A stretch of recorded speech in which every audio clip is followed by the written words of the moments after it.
This morning, both Republicans and Democrats accusing the Department of Justice of falling short of the law passed by a nearly unanimous vote in Congress to release all of the files related to Jeffrey Epstein. The law requires all unclassified documents related to Epstein to be released. It's obvious they have not met that standard. Republican Thomas Massie adding the DOJ grossly fails to comply with both the spirit and the letter of the law. The release, which had a deadline of midnight Friday, was incomplete. The Deputy Attorney General Todd Blanche telling members of Congress in a letter it could take 2 weeks for all the material to be released. It also was filled with pages and pages of redactions, a move members of Congress believe must be explained. They explained to the American public what documents they've released, what they're redacting, why they've redacted that. But despite the files being incomplete, there was still quite a bit released, including photos with no context or dates of prominent politicians, like former President Bill Clinton, one in a hot tub, another with Epstein, another with his partner Ghislaine Maxwell, and rock star Mick Jagger. There's another photo of Epstein with the billionaire Richard Branson. Clinton has not been accused of any wrongdoing connected to Epstein, and his spokesman said in a statement that, quote, they can release as many grainy 20-plus-year-old photos as they want, but this isn't about Bill Clinton. Branson and Jagger have not been accused of any wrongdoing and have not responded to NBC News requests for comment. The Justice Department and FBI said this summer they did not uncover evidence that would warrant an investigation against uncharged third parties. The photos also include pictures of a massage room used by Epstein that is similar to the ones survivors have described as part of their experience with a late sex offender. And while members of Congress have expressed their disappointment with Friday's release, there is still more disclosures expected.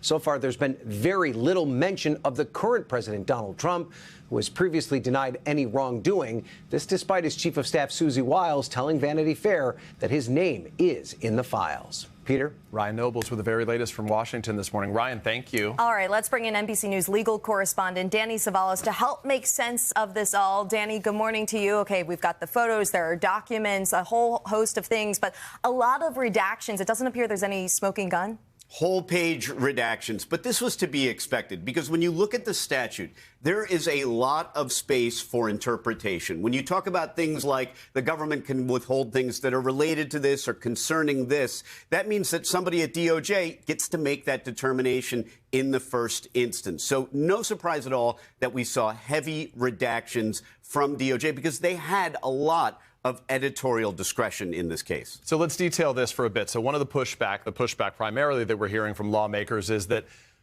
Congress didn't do what the law demands of them, which is turn everything over by yesterday at midnight. What is the recourse for those who are demanding more transparency? Is there anything more they can do to force the DOJ to do more? There's an ancient legal maxim, and it goes like, there is no right without a remedy. And if you look at the words of the statute, it does say to the government, thou shalt turn these things over. But it doesn't say anything about what happens when you don't turn those things over by the deadline. There's no penalty, there's no fine, there's no jail. So Democrats in particular, or anybody who has a problem with this, might find that it's going to be a little more difficult to enforce than they may have expected. The statute said, turn it over by this date, but it doesn't really say what happens if you don't. Looking forward, if these documents were to reveal any wrongdoing this many years later, can there even be legal consequences at this point? Possibly. Generally, the federal statute of limitations is 5 years, but you're absolutely right. Every day that passes, more statutes of limitations are expiring. And here's another thing.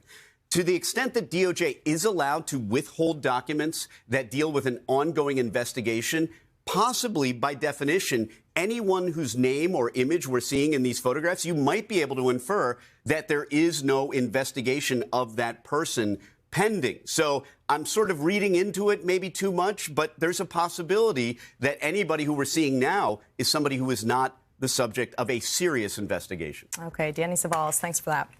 Hey, thanks for watching. And don't forget, you can catch the Today Show every morning on NBC or take Today when you're on the go. Just follow the Today podcast on Apple Podcasts, Spotify, or wherever you listen.